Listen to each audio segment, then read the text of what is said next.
ويا مساء الفل. هنعمل مع بعض النهارده كام عصير منعش كده، لو جربتهم هيبقى ادمان عندكم. والحلو فيهم موفرين جدا غير طعمهم اللذيذ. يعني اطعم عصاير منعشه ممكن تجربوها في حياتكم. يعني حاجه كده ترطب على القلب بطريقه تحفه. تعالوا كده مع بعض نبتدي ونقول بسم الله. هنبتدي اول حاجه بعصير التين الشوكي، يعني باي كميه انت عايزاها. نبتدي نجيب بوله فاضيه، نحط فيها شويه ميه زي ما احنا شايفين كده، ونحط فيها التين. شوية بشوية كده هنلاقي الشوك اللي فيها ابتدى ينزل من على الحراف. نبتدي نغسلها وننقعها تاني في شوية مية لحد ما السل او الشوك اللي فيها كلها يروح. تمام. ونبتدي نجيب التين اللي معانا ونقشره بالشكل اللي احنا شايفينه ده. ما تبقوش خايفين خالص وانتوا ماسكينه، خلاص الشوك اللي فيه بيتشال. تمام. ونبتدي نقشره من فوق ومن تحت ومن الجناب كده زي ما احنا شايفين. ولو انت خايفة البسي جوانتي عادي، مفيش مشكلة خالص، او هاتيه متقشر، شوفي اللي يريحك ايه واعمليه. تمام كده. هقشر الكمية كلها زي ما احنا شايفين بنفس الطريقة دي، مفيهاش حاجة صعبة خالص. تمام. ويلا بينا نقول مكونات العصير اللي معانا: كوبايتين لبن، شوية تلج، سكر، كريم شانتيه، وشوية التين اللي احنا قلنا عليهم. في الخلاط معانا هنبتدي ننزل بكوبايتين من اللبن،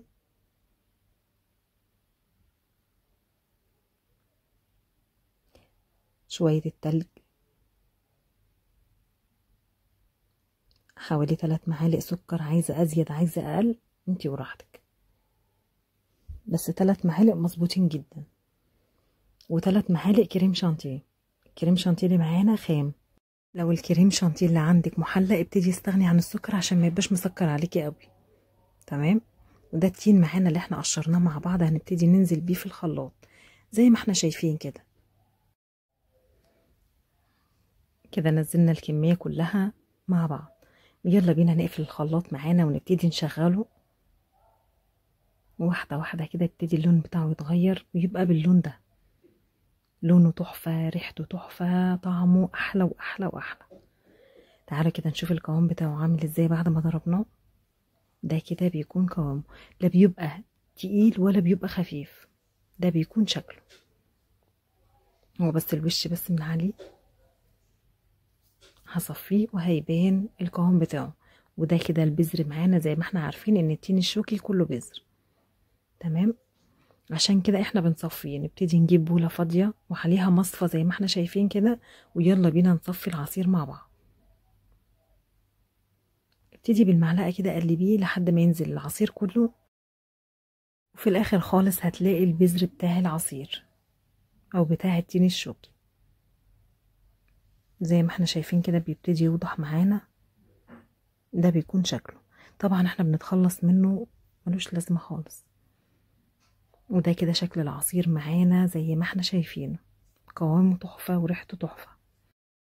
مكونات العصير التين الشوكي ايه معانا: كوبايتين من اللبن، 3 معالق سكر، 3 معالق كريم شانتيه، شوية تلج. اضربي في الخلاط واشربي اطعم عصير ممكن تدوقيه في حياتك.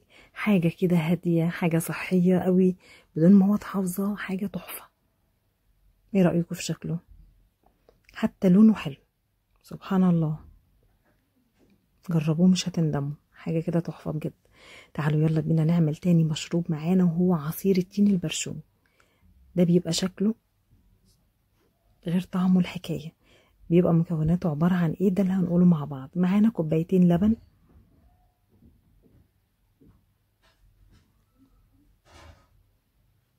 معانا معلقتين كبار من السكر، عايزة عسل انتي وراحتك، معانا رشة فانيليا. الفانيليا اللي معايا مركزة عشان كده باخد منها حاجة بسيطة.